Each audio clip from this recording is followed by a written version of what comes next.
నాకు ఒకటి అనిపించింది ఏ విషయంలో అంటే, మీరు ఆల్రెడీ ఒక హిస్టారికల్ ఫిల్మ్ చేశారు. అశ్విన్ దత్ గారు కూడా వాళ్ళ కూతుర్లతోటి వాళ్ళ అల్లుడితోటి ఒక హిస్టారికల్ మూవీ తీశారు. దానికి కంపారిజన్‌గా మీతోటి కూడా మీరు ఆయనతోటి కలిసి మళ్ళీ ఒక ప్రాజెక్ట్ స్టార్ట్ చేసే అవకాశం ఉంది అని చెప్పేసి కొంతమంది మాట్లాడుతున్నారు. అలా ఏం లేదు. అసలు నాకు అలాంటి పరిచయాలే లేవు. నిజంగా చెప్పాలంటే దత్ గారితో, అరవింద్ గారితో నాకు అసలు పరిచయం లేదనుకోవాలి. ఎట్లా అంటే అరవింద్ గారు నన్ను గుర్తుపడతారు అంతవరకే. దత్ గారు కూడా రాఘవేంద్రరావు గారు అసిస్టెంట్గా గుర్తుపడతారు. ఓకే. అర్థమైందా? రాఘవేంద్రరావు గారు అసిస్టెంట్ ఏ అబ్బాయి అనేది అప్పటి నుంచి తెలుసు నాకు, నన్ను అంతవరకే తప్ప వాళ్ళ కాంపౌండ్లోకి పిలుచుకొని సినిమా చేయాలి అన్నంత రిలేషన్ అయితే ఏం లేదు. టెక్నికల్గా ఆలోచించి, ప్రాక్టికల్గా ఆలోచించి, ప్రొఫెషనల్గా ఆలోచించి పిలిస్తే చెప్పను. ఓకే. టెక్నికల్, అంతేగా ప్రాక్టికల్ ఇవన్నీ ఏమండి, ఇవన్నీ ముడిపడితేనే కదా సినిమా అంతే అనేది. కదా.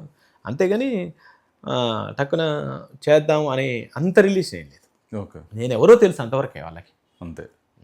ఏదైనా ఆయన శిష్యుడు అంతవరకు తెలుసు. నెక్స్ట్ ఇంకా ఎన్ని అవార్డులు వస్తాయని ఎక్స్పెక్టేషన్ ఉంది మీకు? అంటే ఇంకా అసలు అప్లై చేయడం ఆపేశాం ఆపేశారా? ఇంకా. ఎందుకంటే ఈ తిరగడాలు ఎక్కువైపోతుంది, డాక్యుమెంటేషన్ ఎక్కువైపోతుంది. ఇది ఇలా అప్లై చేసుకుంటూ పోతే నా టైం ఇక్కడే ఉండేటట్టుంది.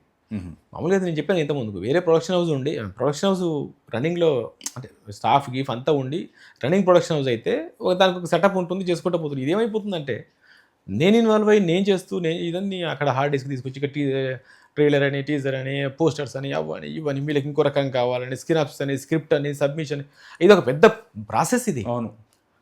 ఇంకా అప్లై చేసిన ప్రతిదీ కనెక్ట్ అవుతుంది. కనెక్ట్ అయిన తర్వాత వాళ్ళు ఇంకేదో అడుగుతున్నారు. అయిన తర్వాత అక్కడికి వెళ్ళాల్సి వస్తుంది.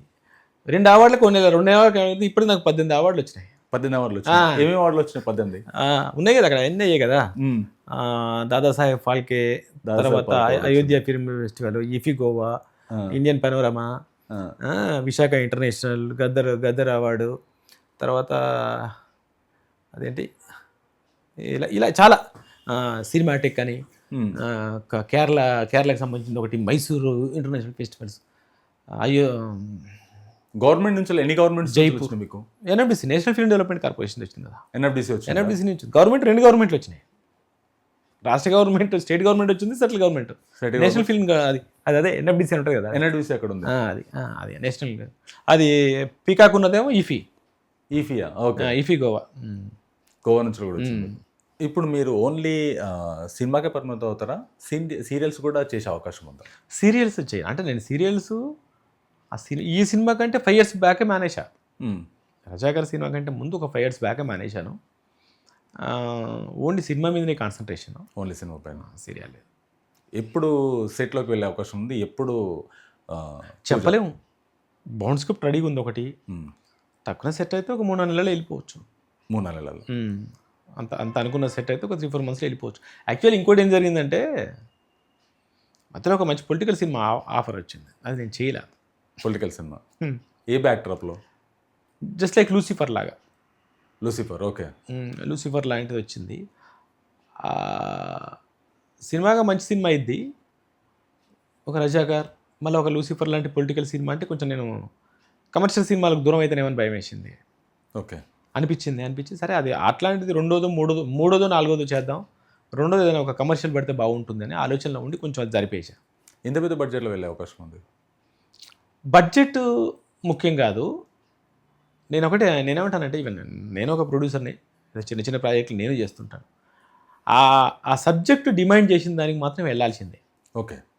వ్యక్తుల మీద ఎంత పెడతామనేది అది ప్రొడ్యూసర్ ఇష్టం, వ్యక్తి ఇష్టం. సబ్జెక్ట్ ఎంత డిమాండ్ చేసింది అనేది మాత్రం డైరెక్టర్ చూసుకోవాలి. దాని తగ్గట్టు ఇలా పారబోయకుండా ఆ డిమాండ్ చేస్తేనే అది క్వాలిటీ కనిపిస్తుంది. ఓకే. ఎందుకంటే ప్రోడక్ట్ మంచి తయారు చేస్తేనే కదా సేల్ అయ్యేది. ఈ ప్రోడక్ట్ తయారు చేసే ప్రోడక్ట్కి మాత్రం పెట్టాల్సిందే. అవును. దీని వెనుక ఉన్న మనుషులకు ఎంత పెడతారు అనేది మనకు సంబంధించిన విషయం.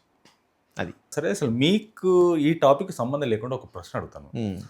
ఎందుకంటే ప్రభాస్ గారు ఇంటర్నేషనల్ స్టార్ అయ్యారు, కానీ ఆయన హెల్త్ కారణంగానో లేకపోతే ఏదో కారణంగానో కొద్ది రోజుల నుంచి దూరం ఉన్నారు. అయితే దాంట్లో ఇప్పుడు రాజసాబ్ అనే ట్రైలర్ లాంచ్ అయింది. మన మారుతి గారు దానికి డైరెక్టర్. అవును. ఆయన ప్రభాస్ గారు రాలేకపోయారు. ఆయన వేరే షూటింగ్లో ఉన్నారా లేకుంటే ఎక్కడ ఉన్నారా సెకండ్. కానీ ఈ ట్రైలర్ను వీళ్ళే వచ్చి ఇంత హైప్ చేయడానికి వన్ ఆఫ్ ది రీజన్ ఏంటి? దాంతోపాటు ఆయన ఈ కామెడీ జోనర్ ఒకప్పుడు మానేశారు. ఎప్పుడు బిల్లా ఈ జోనర్ తర్వాత మళ్ళీ ప్రభాస్ గారు ఈ కామెడీ జోనర్ తీసుకోలేదు. ఇప్పుడు తీసుకుంటే ఎంతవరకు సక్సెస్ అవ్వచ్చు, ఎంతవరకు జనాల పైన ఎఫెక్ట్ చూపించే అవకాశం ఉంది? అంటే ఇక్కడ ఏ సినిమా అయినా సక్సెస్ ఎంతవరకు అవ్వదు అనేది మనం అంచనా వేయలేం. ప్రతిదీ వర్కౌట్ అయితేనే పని చేస్తాం, వర్కౌట్ అయితేనే వర్కౌట్ అవుతేనే పని చేస్తాం, అవ్వాలని చేస్తాం.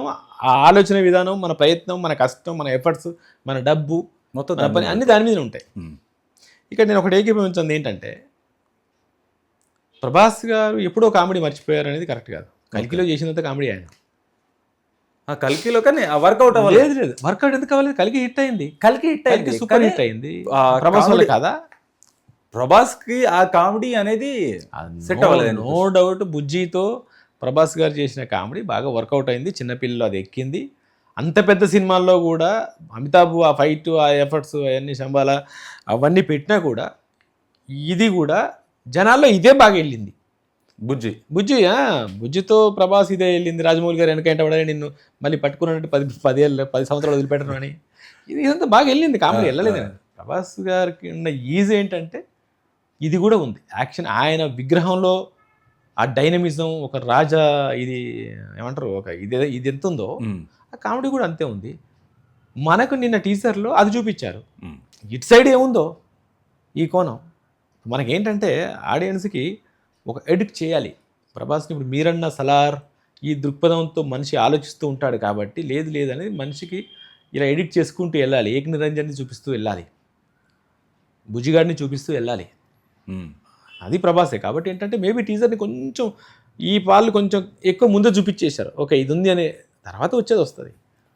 అట్లా నాకేం వాళ్ళు నాకేమో ఎక్స్ట్రా చేసినట్టు ఏమనిపించలే. అంటే కొద్దిగా ఇది చూపించేటప్పటికి, ఈ జానర్ చూపించేటప్పటికి జనాల పైన కొద్ది ఇంపాక్ట్, నెగిటివ్ ఇంపాక్ట్. అదే నేను ఏమంటానంటే, జనాల్ని కానీ మీలాంటి వాళ్ళని కానీ ఎవరిని కానీ నేను అడిగేది ఏంటంటే, మీరు కోరుకుంది జరగదు.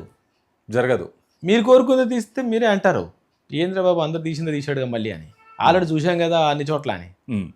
అదేందా.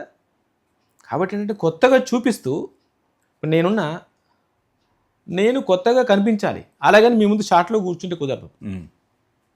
షార్ట్లో కూర్చొని టీషర్ట్ వేసుకొని మందిలో ఏదో బేర్ మగ్గు పట్టుకుంటే కుదరదు.